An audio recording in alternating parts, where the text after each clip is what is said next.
Savez-vous la différence entre amour et attachement? Je vous partage 7 caractéristiques bien importantes qui vont vous démontrer cette différence-là, justement.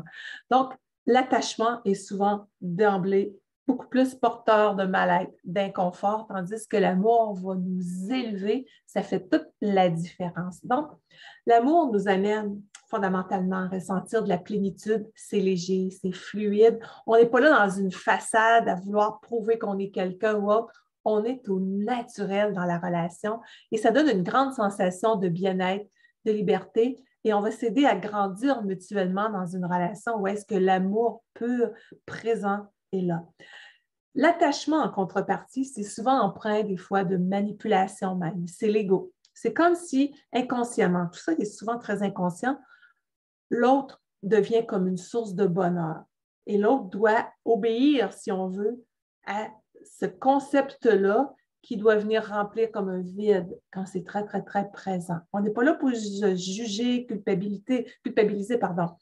On est là vraiment pour comprendre qu'on ne peut confier un mandat à quelqu'un de nous rendre heureux et s'attacher qui que ce soit. Personne n'est notre propriété.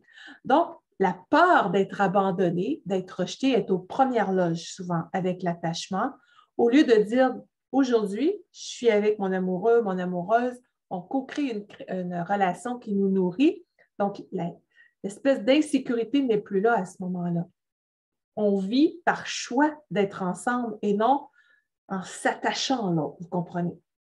Donc, dans l'attachement, il y a des confrontations des fois avec les blessures et la personne s'est attachée à l'image idéalisée que l'autre pouvait représenter, inconsciemment toujours, et que dans les profondeurs de l'être, l'autre devient comme une source potentielle de réconfort, de sécurité, de plénitude espérée. Mais si l'autre n'est pas habilité à répondre à ce besoin-là parce que l'autre a ses propres blessures ou autres, il se passe quoi?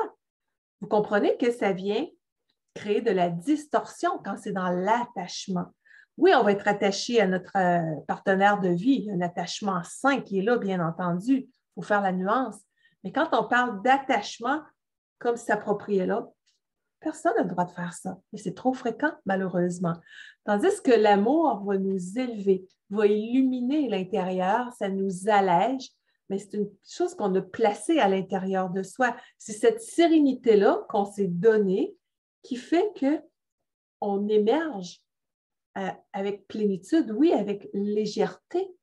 On transmet ce bonheur-là plutôt que le rechercher à l'extérieur. Celui qui vient de l'extérieur est un complément. Ça fait toute la différence. Donc, dans une relation où est-ce que l'amour est présent, on s'élève, on est à l'écoute l'un envers l'autre, dans l'empathie. La confiance, elle est présente. Ça change vraiment les choses. C'est un tremplin de bonheur qu'on se crée au quotidien au lieu de juger, de se critiquer, ce qui serait complètement toxique. L'attachement, comme quatrième élément, vient nous garder dans l'emprise de l'autre. Donc, je vais juste faire un petit résumé, là.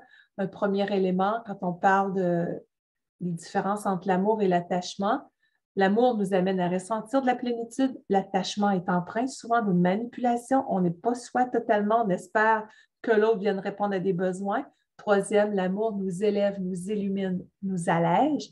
Quatrième, l'attachement veut garder emprise sur l'autre aussi bien souvent, on en a parlé. C'est comme l'espèce de peur de perdre et la relation vient qu'à s'asphyxier à un moment donné. Cinquième élément, l'amour est évolutif, il va être durable. Les partenaires prennent plaisir à le nourrir, à en prendre soin comme un trésor.